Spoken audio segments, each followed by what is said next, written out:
வணக்கம்.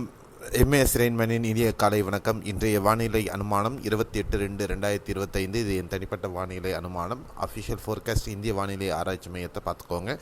இன்றைய வானிலை நிகழ்வில் இலங்கைக்கு அருகே நிலநடுக்கோட்டுக்கு, அதாவது பூமத்திய ரேகையை ஒட்டி பயணித்து கொண்டிருக்கக்கூடிய அந்த வளிமண்டல மேலடுக்கு சுழற்சி மற்றும் ஈரமிகு கிழக்கு திசை காற்று காரணமாக டெல்டா பகுதிகளில் நேற்று இரவு மிதமான மழையை பார்த்தோம். தென் தமிழகத்திலையும் மிதமான மழையை பார்த்தோம். அதே நிலை இன்றும் நீடிக்கும். எங்கெல்லாம் மழை இருக்க போகிறது, எங்கே மிதமான மழை, எங்கே கனமழைன்றதை அடுத்து வரக்கூடிய ஸ்லைடில் பார்ப்போம். மேலும் இந்த வளிமண்டல மேலடுக்கு சுழற்சி மேலும் மேற்கு நோக்கி நகர்ந்து சற்று வலுவிழக்கக்கூடும். ஆகையால் இந்த மழை நிகழ்வு 2ஆம் தேதி மார்ச் வரையும் இருக்கும். 3ஆம் தேதி முற்றிலுமாக இந்த மழை தமிழகத்தை விட்டு விலகும். அடுத்த சுற்று மழை 11, 12ஆம் தேதி மார்ச் அந்த காலகட்டத்தில் நம்ம எதிர்பார்க்கலாம்.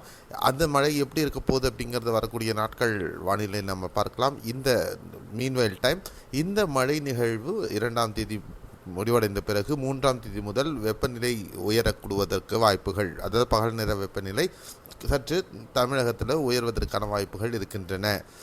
அடுத்து இன்றைய மழை வாய்ப்பு அடுத்த 24 மணி நேரத்திற்கு பொறுத்தவரை டெல்டா மற்றும் தென் தமிழகத்தில் பரவலாக இன்று மிதமானது முதல் கனமழை பதிவாக வாய்ப்பு இருக்கிறது. பாண்டிச்சேரி, கடலூர், காரைக்கால், நாகை, திருவாரூர், தஞ்சை, புதுக்கோட்டை மாவட்டங்களில் பரவலாக மிதமானது முதல் கனமழை பதிவாக வாய்ப்புகள் இருக்கும். திண்டுக்கல், மதுரை, சிவகங்கை மற்றும் ராமநாதபுரம் மாவட்டம், தேனி, திண்டுக்கல், விருதுநகர், ராமநாதபுரம், தூத்துக்குடி, திருநெல்வேலி மற்றும் கன்னியாகுமரி மாவட்டத்தின் ஏனைய பகுதிகள், தென்காசி, குற்றாலம், மாஞ்சோலை ஆகிய பகுதிகளிலும் பரவலாக இன்று மிதமானது முதல் கனமழை சில பகுதிகளில் பதிவாகிறதுக்கான வாய்ப்புகள் இருக்கக்கூடும். பரவலாக மிதமான மழை, கனமழை சில பகுதிகளில் பதிவாக வாய்ப்புகள் இருக்கும். அதே நேரத்தில் வெப்பநிலை வாட்டி வதைத்து கொண்டிருக்கக்கூடிய ஈரோடு மாவட்டத்தின் மேற்கு பகுதிகளில் இன்று சில பகுதிகளில் மிதமானது அல்லது கனமழை பதிவாகிறதுக்காக வாய்ப்புகள் அதிகம் இருக்கிறது.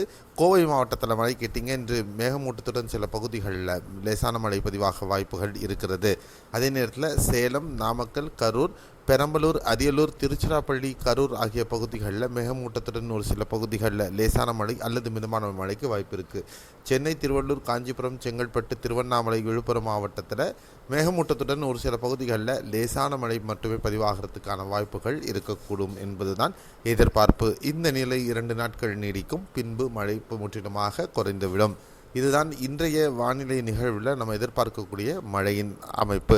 அதே நேரத்தில் கேரளாவில் பொறுத்தவரையிலும் தென் கேரளாவில் திருவனந்தபுரம், கொல்லம் மாவட்டத்தில் பரவலாக கனமழையும், பத்தனம்திட்டா, கோட்டயம், இடுக்கி, எர்ணாகுளம், திரிசூர், மலப்புரம் மாவட்டங்களில் இன்று லேசான மழையும் பதிவாக வாய்ப்பு இருக்கிறது. கோடை காலத்தில் பதிவாகக்கூடிய ரெக்கார்டு வெப்பநிலை கேரளாவில் பல பகுதிகளில், குறிப்பாக கண்ணூர், பாலக்காடு மற்றும் கோட்டயம் மாவட்டங்களில் ரெக்கார்டு பிரேக் பதிவாகி வருது. அதே நிலை நீடிப்பதற்கு வாய்ப்புகள் இருக்கக்கூடும் அப்படின்னு தான் இப்போ அது இருக்கக்கூடிய அமைப்பு. தமிழகத்தில் 3ஆம் தேதிக்கு பிறகாக வெப்பநிலை பதிவாக இருக்கிறது அப்படிங்கிறதும் உங்கள் பதிவிற்கு. மீண்டும் அடுத்த காணொலியில் மேலும் பல விரிவான விளக்கங்களுடன் உங்களுடன் சந்திக்கிறேன். அதுவரை உங்களிடமிருந்து விடைபெறுவது உங்கள் வெங்கடேஷன், எம்ஏஎஸ் ரெயின்மேன் ஸ்டுடியோ. இந்த சேனலை சப்ஸ்கிரைப் பண்ணலன்னா சப்ஸ்கிரைப் பண்ணிவிட்டு நம்மளை ஃபாலோ பண்ணிக்கோங்க. Bye, see you, have a nice day.